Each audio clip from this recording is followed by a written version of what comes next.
வணக்கம். பெப்பர்ஸ் டிவியின் முன்சைன் நிகழ்ச்சி நேயர்களுக்கு காழியூர் நாராயணுடைய அன்பு வணக்கங்கள். இப்போ இந்த பஞ்சாங்கம்னு சொல்கிறோம். பஞ்சாங்கம்னு சொன்னால் என்ன அர்த்தம்னா, பஞ்ச அங்கம். பஞ்சம்னா 5, அங்கம்னா அதனுடைய லிம்ஸு, அதாவது அதனுடைய பிரிவுகள். இந்த பஞ்சாங்கம்ன்ற அந்த 5 பிரிவுகள் என்ன அப்படின்னு பார்க்கும்போது, இந்த நாள் அப்படின்னு சொல்கிறோம். இந்த நாள் என்ன நாள், அதாவது அதனுடைய ஐடென்டிஃபிகேஷன் என்ன, இந்த மாதம் சித்திரை மாதம் முதல் நாள் அப்படின்னு கண்டுபிடிக்கிறதுக்கு அந்த பஞ்சாங்கத்தில் தெரியுது. வாரம் அப்படின்னு சொல்கிறோம். வாரம்னு சொன்னால் கிழமைன்னு பேர். இன்றைக்கி என்ன கிழமை அப்படின்னு பார்த்தா செவ்வாய்க்கிழமைன்னு தெரியுது. யோகம்னு சொன்னால் இன்றைக்கி எப்படிப்பட்ட யோகம் இருக்குது, சித்த யோகம் இருக்கா, மரண யோகம் இருக்கா, அல்லது வேறு நல்ல யோகமாக இருக்கா அப்படின்னு சொல்லிட்டு ஆராய்ச்சி பண்ணுறோம். இந்த மரண யோகம்னு பயந்துட்டு இன்றைக்கி ஒன்றுமே செய்யாமல் இருக்கும். அதெல்லாம் தவறு, அதுக்கெல்லாம் அர்த்தமே கிடையாது. இது ஒரு டெக்னிக்கல் நேமே தவிர, மரண யோகம்னா இன்றைக்கி எல்லோரும் செத்து போயிடுவாங்க அல்லது வெளில போனால் ஏதோ ஆபத்தாயிடும்னு நினச்சிக்கிறது தவறு. அதை தவிர்க்கிறதுக்கு இந்த நேரத்தில் நீங்கள் புரிஞ்சுக்கலாம். அப்புறம் இந்த திதின்னு சொல்கிறோம். திதி இந்த அஷ்டமி, நவமி, தசமி, ஏகாதசி, கிருத்திகை அதெல்லாம் சொல்கிறோம். பரணி, கிருத்திகை இதெல்லாம் நமக்கு தேவையற்ற பயங்களை கொடுக்கக்கூடிய ஒரு விஷயம். அது அப்படி பயப்பட வேண்டிய விஷயம் இல்லை. அது ஒட்டுமொத்தமாக அதை ஆராய்ச்சி பண்ணி இந்த நாளினுடைய ஹோல்சம் எஃபெக்ட், டோட்டல் எஃபெக்ட் எப்படி இருக்குன்னு பார்த்து தான் அதை அறிஞ்சு செயல்படணுமே தவிர, நம்மளா இந்த மரண யோகம்னா மரணிக்கு ஒன்றும் செய்ய வேண்டாம், அஷ்டமின்னா ஒன்றும் செய்ய வேண்டாம் அப்படின்னு நினைக்கிறது தவறு. அது ஒரு பக்கம் இருக்கட்டும், அது ஒரு தனி சாப்டராக ஒரு வாட்டி பார்ப்போம். நம்ம இந்த நாள், யோகம், வாரம், கரணம். அப்புறம் இந்த கரணம்னு ஒன்று இருக்குது. கரணம்னா என்னன்னா திதியில் பாதி அளவு. இந்த திதின்றது என்னன்னா ஆக்சஸ் டிகிரி, அதாவது கோண அளவு. எதனுடைய கோண அளவுன்னு சொன்னால், சூரியன்லேருந்து சந்திரன் என்ன கோணத்தில் இருக்குது. ஏன்னா நமக்கு வாழ்க்கையில் 2 சக்திகள் ரொம்ப முக்கியமாக இருக்குது. எப்படி நம்ம மாதா பிதா இல்லாமல் நம்மளாம் ஜனிக்க முடியாதோ, அதே மாதிரி சூரிய சந்திரால் இல்லாமல் இந்த பூலோகத்தில் எந்த மனிதனும் உயிர் வாழ முடியாது. இது விஞ்ஞானம். இப்போ சூரியனுடைய சக்தி இல்லைன்னா ஒரு புல் விளையுமா? ஒரு புல் வளர்கிறதுக்கு சாத்தியம் இருக்குமா? ஒரு பயிர் பச்சை வளருமா? விளையாது. இது சோலார் எனர்ஜின்னு சொல்லுவோம். அதில் தான் அது பிளாஸ்மான்னு சொல்லக்கூடிய அந்த பசுமை நிறத்தில் உணவை தயாரிக்க முடியுது. அதுக்கு ஜீவித சக்தி அதுதான். இந்த செல்லுன்னு சொல்லக்கூடியது, பிளாஸ்மான்னு சொல்லக்கூடியது, மாலிகுலர்னு சொல்லக்கூடியதெல்லாம் இந்த சூரியனுடைய சக்தியில் தான் ஜெனரேட் ஆகுது. அதனுடைய மெட்டமார்பிசம்னு சொல்லக்கூடிய உருமாற்றங்களை பெறுறது. அப்படிப்பட்ட சூரியனுக்கும் சந்திரன் சொல்லக்கூடியவன் ஜீவகாரகன். சூரியன் உடல் சக்தியை கொடுக்குறாங்க.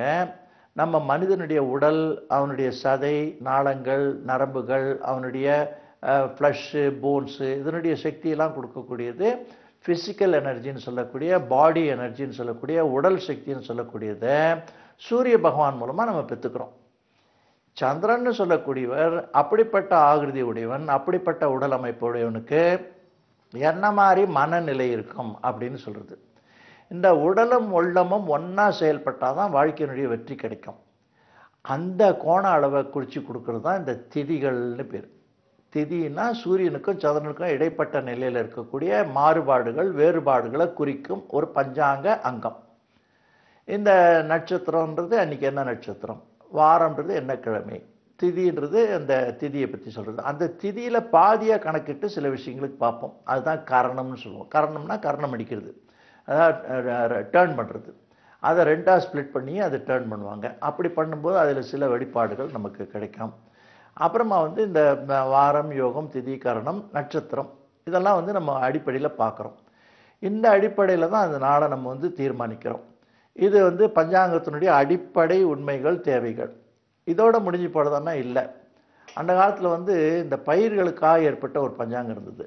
பயிர் பச்சையெல்லாம் பற்றி. இப்போ எப்போ மழை வரும், எப்போ வெயில் காயும், எப்போ அதிகமாக காற்றடிக்கும், எப்போ பயிர் பச்சைகளை நம்ம நாற்று நடலாம், எப்போ அறுவடை பண்ணலாம் அப்படிங்கிறதுக்கெல்லாம் தெளிவாக குறிப்பு கொடுத்துருந்தாங்க. அது அந்த பஞ்சாங்கத்தினுடைய அடிப்படையில் பார்த்தோம்னா பல வருஷங்கள் பஞ்சாங்கத்தை எடுத்து நம்ம ஸ்டாட்டிஸ்டிக்ஸ்ன்னு சொல்லக்கூடிய அந்த கணக்கெல்லாம் போட்டு பார்த்தோம்னா, இந்த மீட்டியாலஜின்னு சொல்லக்கூடிய அதிகமான விஞ்ஞான சக்தி படைத்தவருடைய ஃபைண்டிங்ஸு, அவங்களுடைய வெளிப்பாடுகளை விட இந்த பஞ்சாங்கத்தில் சொல்லிருக்கிறது ரொம்ப துல்லியமாக இருக்குதுன்னு பல விஷயங்களை நம்ம ப்ரூவ் பண்ணியிருக்கோம். அப்படிப்பட்ட ஒரு அற்புதமான கணிப்பு முறையை அந்த காலத்தில் ஆரியபட்டா, பாஸ்கரா போன்ற பெரிய பெரிய நிபுணர்கள், வராகமிராலாம் கணிச்சு கொடுத்துருக்காங்க. அதுதான் பஞ்சாங்கம்னு பேர். சரி, இப்போ பஞ்சாங்கத்தை வந்து இன்னைக்கு என்ன நாள்னு தெரிஞ்சுக்கலாம்னு சொன்னோம். இந்த பஞ்சாங்கத்தில் வந்து இந்த பயிர் பச்சைகள்லாம் பண்ணலாம் எப்படி இருக்குன்னு சொல்லுவோம். அதுக்கப்புறம் நாட்டினுடைய நிலைமை எப்படி இருக்கும் அப்படிங்கிறது பஞ்சாங்கத்தில் இருக்கும். அந்த நாட்டினுடைய நிலைமை ராஜாவுக்கு எப்படி இருக்கும், மந்திரிக்கு எப்படி இருக்கும், பிரஜைகளுக்கு எப்படி இருக்கும், மக்களுடைய வாழ்க்கை எப்படி இருக்கும், நேச்சுரல் கெலாமிட்டின்னு சொல்லுவாங்க. அதாவது இயற்கை உட்பாதங்கள்னு பேர். அதிகமாக வருஷிக்குமா, அதாவது மழை பெய்யுமா, அதிகமாக க்ஷாமம் இருக்குமா, அதாவது வறண்டு போகுமா, அல்லது வந்து பெரிய அளவில் ஏதாவது பூகம்பம் போன்றவைகள்லாம் ஏற்படுமா, இதெல்லாம் கிளியர் கட்டாக எழுதியிருக்காங்க அதில். அதெல்லாம் வந்து பார்த்து தெரிஞ்சுக்கிறதுக்கு பயன்படுறது. அதோட கூட இந்த பஞ்சாங்கத்தில் முக்கியமான பண்டிகைகள், முக்கியமான விசேஷங்கள், நம்ம வணங்கக்கூடிய ஆழ்வார்கள், அப்புறம் நாயன்மார்கள், இவருடைய திரு நட்சத்திரங்கள், எந்த கோயிலில் என்ன விசேஷங்கள், இதெல்லாம் சொல்கிறாங்க. இந்த பஞ்சாங்கம் அதனால தான் என்னென்னா ஒவ்வொரு ஊர் அடிப்படையில் ஏற்பட்டது. அந்த ஊருக்கு இப்போ வந்து கும்பகோணத்தில் ஒரு பஞ்சாங்கம் இருக்குது, ஆற்காடில் ஒரு பஞ்சாங்கம் இருக்குது, ஸ்ரீரங்கத்தில் கோயில் பஞ்சாங்கம்னு இருக்குது, அதே மாதிரி இந்த இதில் வந்து வேலூரில் ஒரு பஞ்சாங்கம் இருக்குது. இப்படி நிறைய பஞ்சாங்கங்களுடைய அமைப்பு ஒவ்வொரு பிராந்தியத்திலையும் ஒரு குறிப்பிட்ட நோக்கத்தோடு கணிக்கப்படுறது. ஆனால் எல்லாத்துக்கும் அடிப்படை ஒன்று தான். இதில் 2 வகை இருக்குது. ஒன்று வந்து வாக்கியம்னு சொல்லுவோம், இன்னொன்று வந்து திருக்கணிதம்னு சொல்லுவோம். இதுக்கு என்ன வித்தியாசம்னு ரொம்ப பேருக்கு தெரியாது. நம்ம தமிழ்நாட்டில் அதிகமாக யூஸ் பண்ணுறது வாக்கியம், வழக்கியலில் வந்தது. திருக்கணிதம் வந்து திருத்தி கணிக்கப்பட்டது.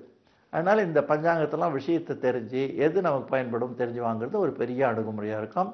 இப்படிப்பட்ட நல்லது ஒரு செய்தியோடு மீண்டும் உங்களை சந்திக்கிறேன். அதுவரை நன்றி, வணக்கம்.